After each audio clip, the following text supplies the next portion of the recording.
But truth is, from the time we took that break, he's been handling me, and officers are already mapping out our place because on the grid they can see we do not have power. Anyway, Mr. Jordan Kiza is with us in the studios, and I'm really glad because it was a late call, an ambush of sorts yesterday, for which he said, no, Kent, for you and Ivan, I am coming.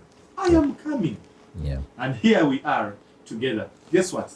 After you confirmed you're coming, because my phone was at 1%, you charged. It blacked out. No, it blacked out. How would I charge? You're welcome, sir.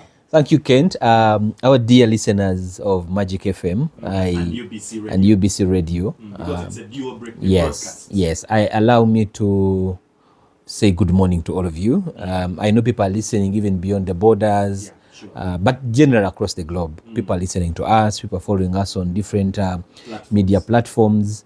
I want to thank all of you. Really, I know we are handling a very sensitive good, which is electricity, and we don't take your sentiments for granted. We don't take the comments that we receive for granted.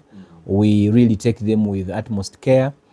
Sometimes we may not respond as urgently as you may require us, because some responses will require some kind of careful analysis, and also to establish where the cause is coming from before you come out with an official position about a situation.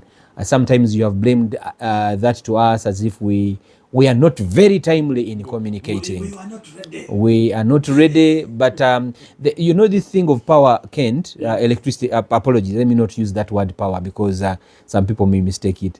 This subject of electricity is so sensitive that, yes, the subject of light is very sensitive, that if you just rush out with uninformed conclusions about situations, you might accuse people for having been maybe responsible for an outage, and yet it is a different thing. Yeah. We get this electricity from the grid, and before we come out with a position, we first establish how is the grid standing. Is there any challenge on the grid? And you can't do this in milliseconds. You have to make a few calls. You have to consult here and there. Yes, you have also to know how is the SCADA system reading.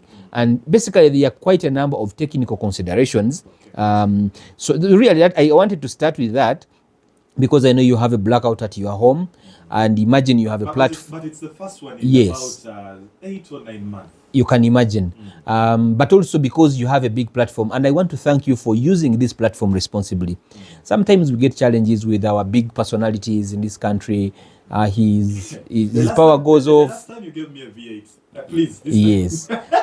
Our big people, our big customers like Kent, big celebrities in town, we really rally behind you, because we need our publics to understand us even much better than they do. Sure. But sometimes we get challenges, you miscommunicate on our behalf.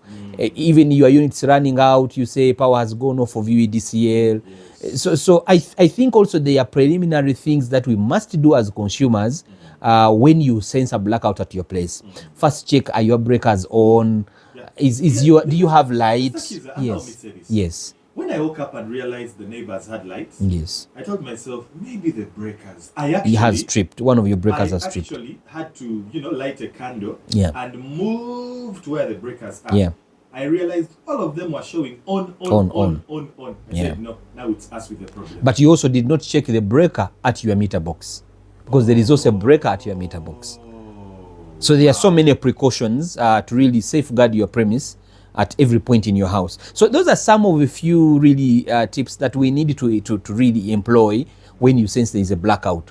And also sometimes I have actually noticed sometimes people run out of kilowatt hours. They run out of light without notice, because people are busy, Kent. People have long working days. I thought that meter is often bleeping. Yes, it beeps, but people have learned to cure the beeping. Yeah. You silence it. 812. Yes, you silence it. When it reaches 12, you mute it, and basically it goes into hibernation. Switch off. Yes. Switch off that, some of you have sought technical advice outside UEDC or outside technical teams to actually kill that beep. But the purpose of that beep is to keep you in check, that when your unit's about to run out, that beep keeps warning you so that you can responsibly pay for the money. But all that really, we take the blame. We are appreciating that we need to continue coming here on some of these prominent shows to share some few tips on how we can manage power.